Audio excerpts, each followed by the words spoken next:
8ാം class വിദ്യാർത്ഥിനിയുടെ English കവിതാ സമാഹാരത്തിന്റെ cover പ്രകാശനം ചെയ്തു.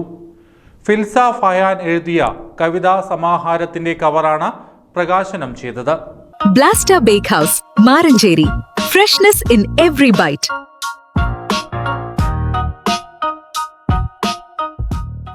പൊന്നാനി ISS ഹയർ സെക്കൻഡറി സ്കൂളിലെ 8ാം ക്ലാസ് വിദ്യാർത്ഥിനിയായ ഫിൽസ ഫയാൻ രചിച്ച ഇംഗ്ലീഷ് കവിതാ സമാഹാരമായ മൈക്രോവേവ്സ് ഇൻ ലോവർ കേസ് എന്ന പുസ്തകത്തിന്റെ കവർ പ്രകാശനം പ്രമുഖ അന്തർദേശീയ ഇംഗ്ലീഷ് കവിയും അവാർഡ് ജേതാവുമായ ഫെബിയാസ് മാസ്റ്റർ നിർവഹിച്ചു. കവർ പ്രകാശന ചടങ്ങിൽ ISS school head mistress P Geetha teacher അധ്യക്ഷത വഹിച്ചു. പ്രായം ചെറുതാണെങ്കിലും ഫിൽസയുടെ സൃഷ്ടിപരമായ ചിന്തയും ഭാഷാപാഠവും ശ്രദ്ധേയമാണെന്ന് ഫെബിയാസ് മാസ്റ്റർ അഭിപ്രായപ്പെട്ടു.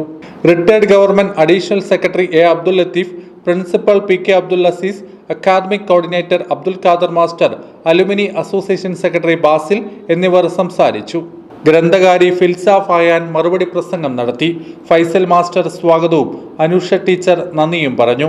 പുസ്തകത്തിന്റെ പ്രകാശനം ജൂലൈ 26-ന് നടക്കുന്ന ISS അലുമിനി സംഘടിപ്പിക്കുന്ന പൂർവ്വ വിദ്യാർത്ഥി അധ്യാപക മഹാസംഗമത്തിൽ മന്ത്രി advocate N. Shamsuddin KP Noushad Ali MLA നൽകിക്കൊണ്ട് നിർവഹിക്കും. ഇന്ത്യൻ റൈറ്റിംഗ് ഇൻ ഇംഗ്ലീഷ് ഇന്ന് ഇവിടെ നിങ്ങളുടെ ഫിൽസയിൽ എത്തി നിൽക്കുന്നു. ഈ ഇരിക്കുന്ന കുട്ടികളിൽ കവികളായിട്ടുള്ളവരുണ്ടോ? ഉണ്ടെങ്കിലും ഒന്ന് കഴിയില്ല. എഴുത്തുകാർ എഴുതണമെന്ന് വിചാരിച്ചവരുണ്ടോ? എഴുതണമെന്ന് വിചാരിച്ചവര് നമ്മുടെ എല്ലാം ഉള്ളിൽ കവിത, പക്ഷേ അത് എഴുതാനായിട്ട് കുറച്ചു പേര് മാത്രമാണ് ശ്രമിക്കുന്നത്. അങ്ങനെ ഒരു ശ്രമം നടത്തുക മാത്രമല്ല, വിജയിക്കുക കൂടി ചെയ്ത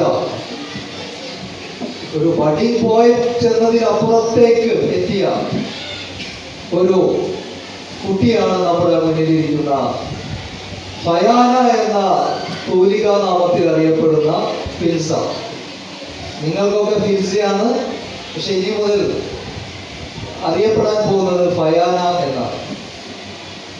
അപ്പൊ എനിക്ക് ഫയാനയുടെ കുറച്ച് കവിതകൾ മാത്രമാണ് കിട്ടിയത്. ഞാനത് ആദ്യം വായിച്ചു കഴിഞ്ഞപ്പോൾ എനിക്ക് അത്ര വലിയ ഇതൊന്നായിട്ട് തോന്നിയില്ല.